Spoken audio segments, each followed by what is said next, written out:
gostaria de iniciar me apresentando. Quem não me conhece pessoalmente, eu sou o professor Fernando de Brito Alves, sou doutor em Direito pela Instituição Toledo de Ensino de Bauru e atualmente coordeno o programa de mestrado e doutorado em Direito da Universidade Estadual do Norte do Paraná.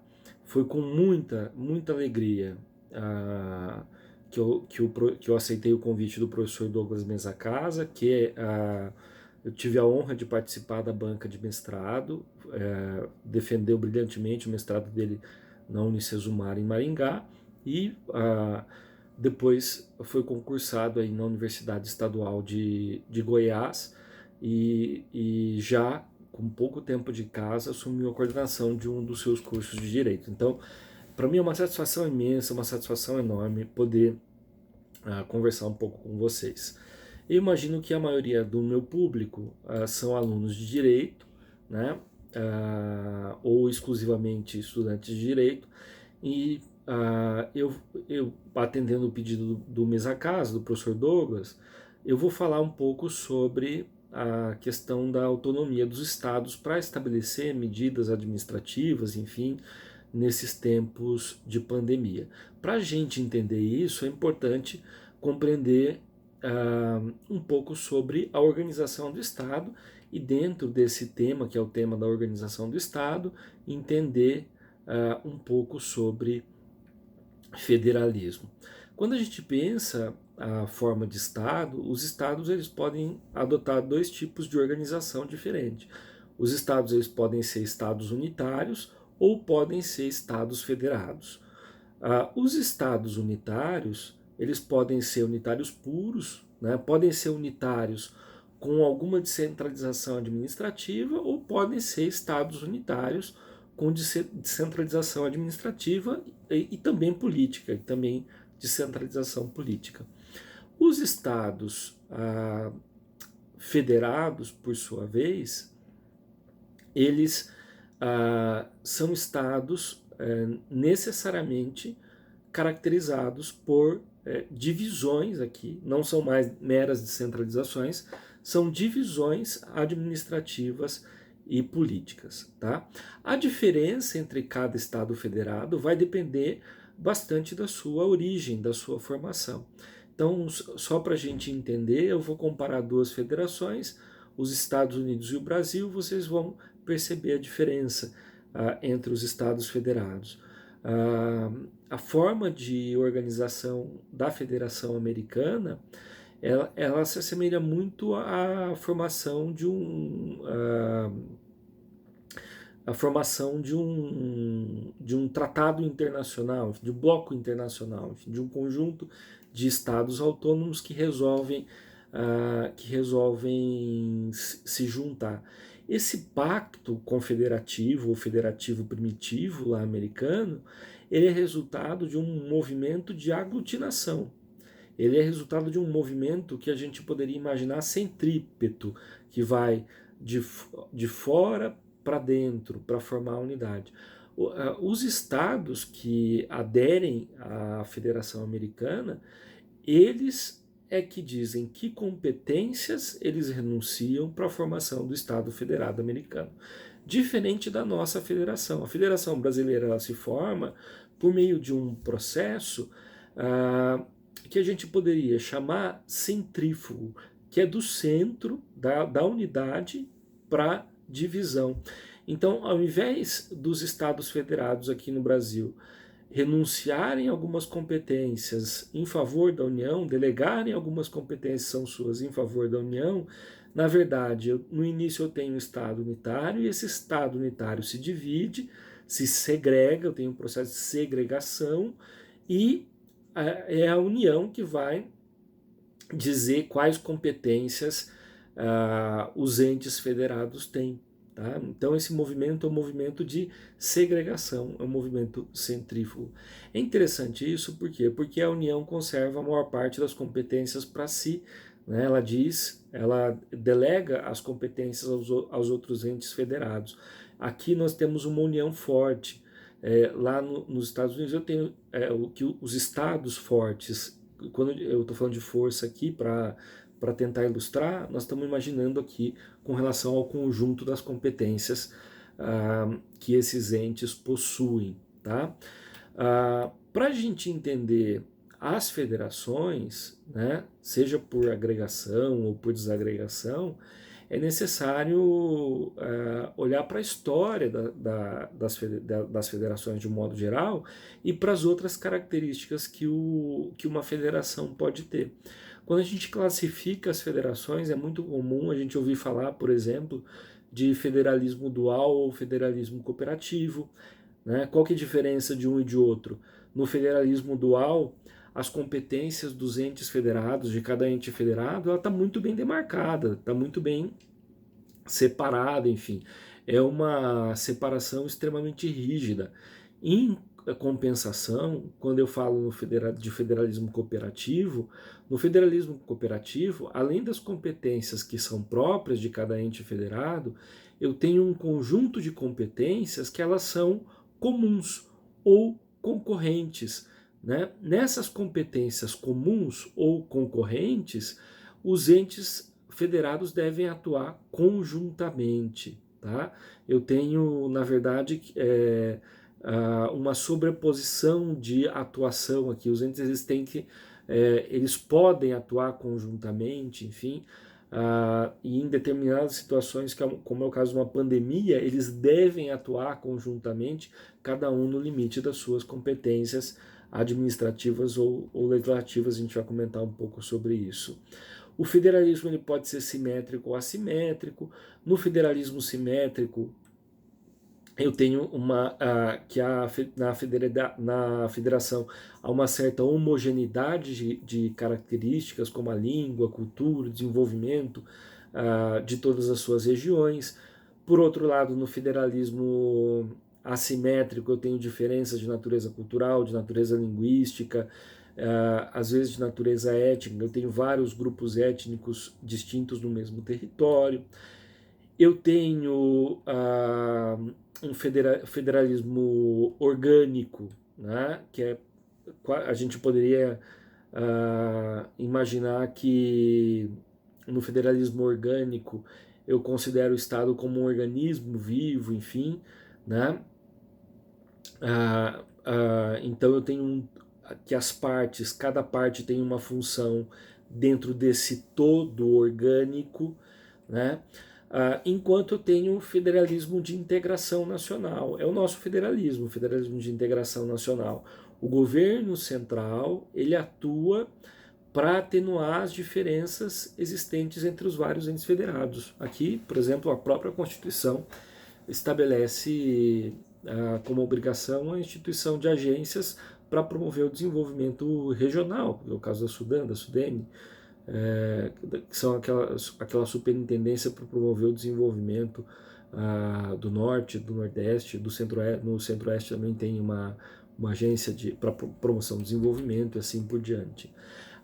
Eu tenho o federalismo de equilíbrio. No federalismo de equilíbrio, o conjunto das competências de cada ente se equivalem. Eles têm mais ou menos o mesmo conjunto de competências ou um conjunto de competências equivalentes. Enquanto que no federalismo de segundo grau, e essa é uma classificação que aparece lá no professor Manuel Gonçalves Ferreira Filho, como é o caso brasileiro, eu tenho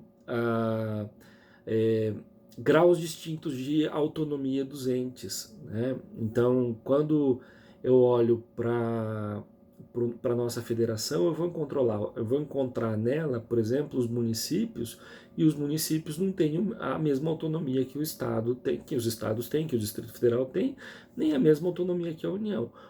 O principal exemplo, um dos principais exemplos que eu dou para os meus alunos quando eu dou aula de direito constitucional, é lembrado que o município não tem poder judiciário. A União tem poder judiciário, o Estado tem poder judiciário, mas o município não tem poder judiciário. Então, aqui na nossa Constituição, eu tenho uma espécie de federalismo de segundo grau, né? Porque além dos estados, eu vou ter um outro ente federado que participa né, da federação, que é os municípios. De qualquer forma, as características das federações elas são mais ou menos comuns. Então, as federações elas são caracterizadas pela descentralização política, pela repartição de competências, pela existência de uma constituição rígida. Vejam, como as competências precisam estar repartidas, é muito difícil ter uma constituição não escrita e não rígida, ou semi-rígida pelo menos, na formação de uma federação. Eu tenho que dizer quais são as competências de cada ente federado. A inexistência do direito de secessão, que é o direito de separação. Então, os entes federados não têm direito de sair da federação. É diferente, por exemplo, de uma comunidade de países. A gente viu há pouco tempo lá na Europa que a Inglaterra queria deixar a União Europeia e deixou. Usou o direito que tinha de sair, né, o direito de secessão. Direito de secessão, lá no direito internacional, sim. Por quê? Porque eu não estou falando de um país, né? Aqui nas federações, não. Nas federações não tem direito de secessão. A soberania pertence ao Estado federal, tá? Ao conjunto dos entes federados, e não a um ente federado especificamente. A regra é a não intervenção. A intervenção de um ente federado no outro ela pode ocorrer apenas excepcionalmente, nas hipóteses que a Constituição prevê. Eu tenho a auto-organização dos Estados-membros como característica. Aqui, no nosso caso, como eu falei que é um federalismo de segundo grau, apenas os Estados-membros eles vão ter Constituição. O Distrito Federal tem uma lei orgânica de natureza constitucional, porque é uma lei orgânica sui generis, e o Distrito Federal acumula competências de Estado e município, enquanto que os municípios não têm Constituição, os municípios têm apenas uma lei orgânica, mas lá na lei orgânica ele vai poder se organizar. Eu tenho órgãos, normalmente nas federações, eu tenho órgãos representativos dos Estados-membros, eu tenho controles de constitucionalidade, aí cada Estado vai organizar o seu da sua forma. Eu costumo haver em federações algum tipo de regra de repartição de receita. Então as federações elas possuem de um modo geral esse conjunto de características. A federação, o Estado Federado, ele é instituído no Brasil com a proclamação da República, tá? Que é o decreto número 1 de 15 de novembro de 1889. E a partir daí, então, a gente tem uma federação, nunca mais a gente voltou a ter o Estado unitário. A gente era unitário na época da colônia, foi unitário durante o Império, e a partir da proclamação da República a gente tem uma república federativa, tá? Federativa. É importante nunca esquecer isso. Bom, quando a gente fala do nosso Estado federado de um modo geral, eu estou tentando fazer esse resgate de conceitos porque é muito importante a gente entender como funciona a nossa federação, porque senão depois eu não consigo entender por que ocorrem eventualmente disputas, e essas disputas vão parar no Supremo Tribunal Federal, envolvendo aí que ente tem competência, que ente não tem competência para tomar providências em determinadas situações excepcionais. Bom, com relação às competências da União e com relação às competências dos estados e dos municípios. Basicamente, quando a gente olha para o conjunto das competências, eu vou encontrar dois grandes tipos de competência. Ou as competências elas são competências legislativas, ou elas são competências administrativas, tá? Competência legislativa é competência para criar a lei, para elaborar a lei sobre determinados temas, enquanto que a competência não legislativa, né, é aquela competência de natureza administrativa, aquela competência de natureza material, enfim, é uma competência para atuar. Então eu encontro na Constituição esses dois tipos de competência distribuídas para os entes federados. As competências, elas podem ser exclusivas, né, de um determinado ente, por exemplo, o que acontece no artigo 21 da Constituição, que estabelece competências exclusivas para a União, mas elas podem ser também competências de natureza comum. Né? Comum, como assim competência de natureza comum?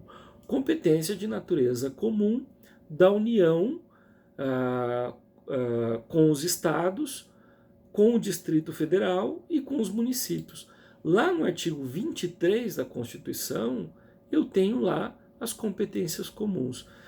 Se vocês tiverem com a Constituição aberta, quiserem abrir a Constituição numa outra janela para acompanhar, o artigo 23 é bem claro. É competência comum da União, dos estados, do Distrito Federal e dos municípios, né? E aí vai estabelecer uma série de ações, de atuações de natureza administrativa, enfim, que são competências concorrentes desses entes.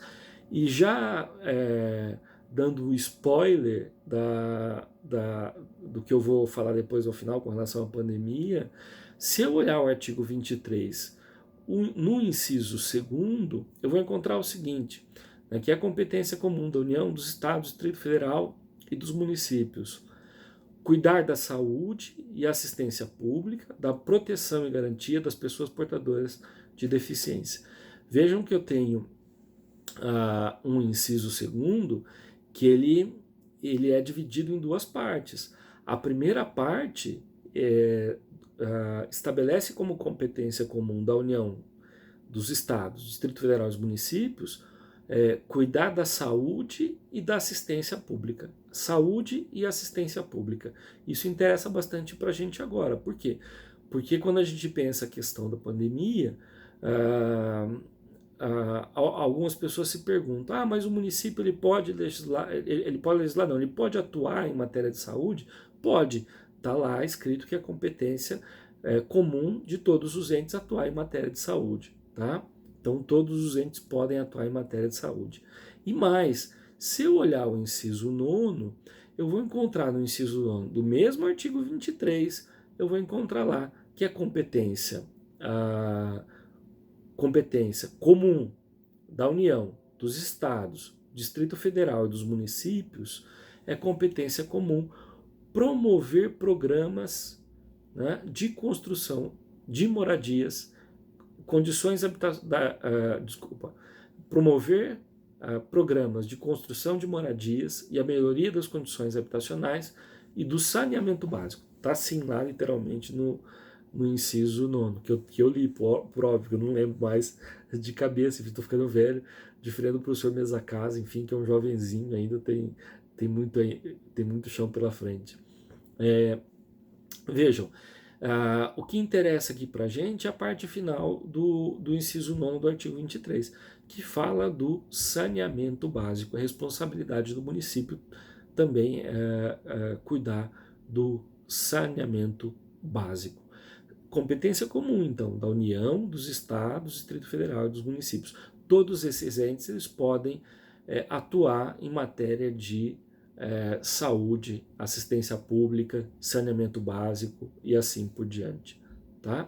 Além disso, quando a gente pensa nas competências, eu falei para vocês que existem competências que elas são competências de natureza legislativa.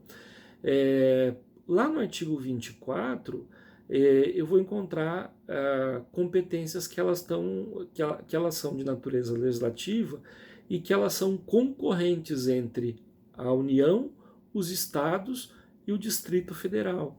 Então, se eu olhar lá, por exemplo, no artigo 24 da Constituição, no inciso 12, o inciso 12 estabelece que a competência concorrente da União, dos estados e do Distrito Federal legislar sobre previdência, proteção e defesa da saúde. Então, tanto a União quanto os estados podem legislar sobre saúde. Quando eu tenho esse tipo de competência, que é a competência concorrente, a, a União vai criar a regra geral e os estados vão legislar sobre as suas especificidades. E mais, enfim, além desses dispositivos que eu estou mencionando, quando a gente pensa nas competências legislativas dos municípios, lá no artigo 30, inciso 2º da Constituição, eu vou encontrar como competência legislativa do município a possibilidade dele suplementar a legislação federal e a legislação estadual naquilo que couber, desde que caracterizado o interesse local. Então vejam, é, até pouco tempo atrás havia uma discussão que era muito frequente, enfim, hoje está mais ou menos pacificado, porque o Supremo Tribunal Federal ele se pronunciou sobre o tema, ainda que não de forma definitiva, na análise de uma liminar na DPF, se eu não estiver enganado, 672, que teve origem no Distrito Federal. O Supremo Tribunal Federal ele se pronunciou no sentido de que quando a gente fala de saúde, as regras de distribuição de competências, ela encarrega todos os entes federados de maneira explícita a atuar em matéria de saúde. Então, quando o tema é saúde, o Poder Executivo Federal ele não pode afastar unilateralmente as decisões dos governos estaduais, do governo distrital, dos governos municipais, quando eles estiverem exercendo as suas competências constitucionais. E as suas competências constitucionais, elas estão relacionadas aos interesses locais. A União, então, ela vai dizer quais são as regras gerais e os estados, os municípios, o Distrito Federal, eles vão poder estabelecer regras para atender os seus interesses locais. Quando a gente pensa o tema da pandemia, né, o Douglas falou que eu teria 25 minutos, então já estou indo nos 22 por aí, então já devo falar um pouco mais da pandemia e encerrando.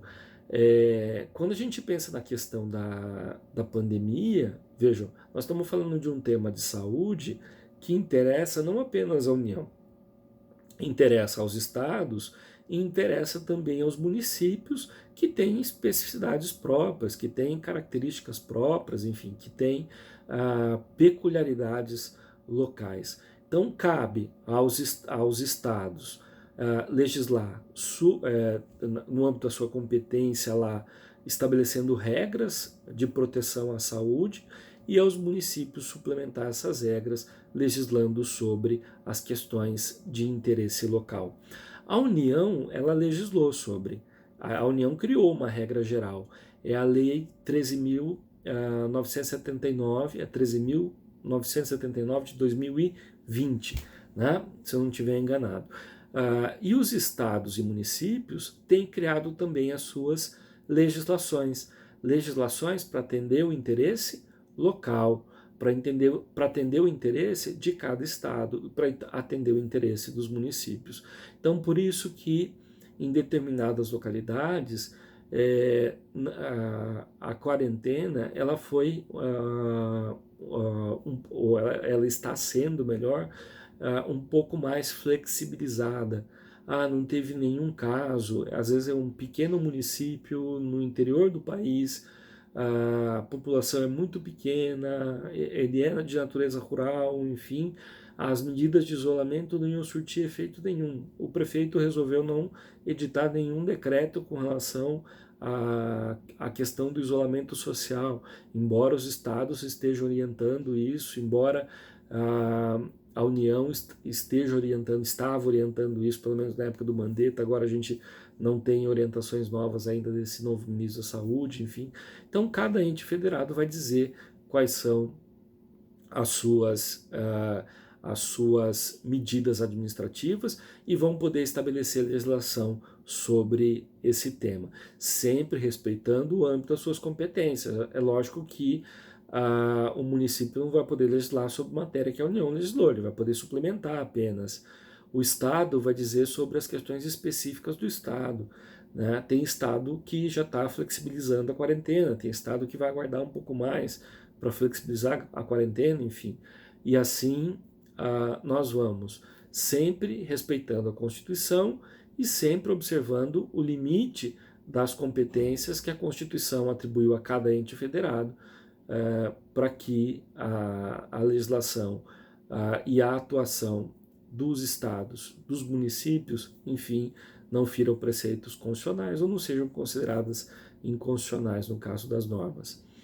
Bom, eu espero ter de alguma forma colaborado com o debate.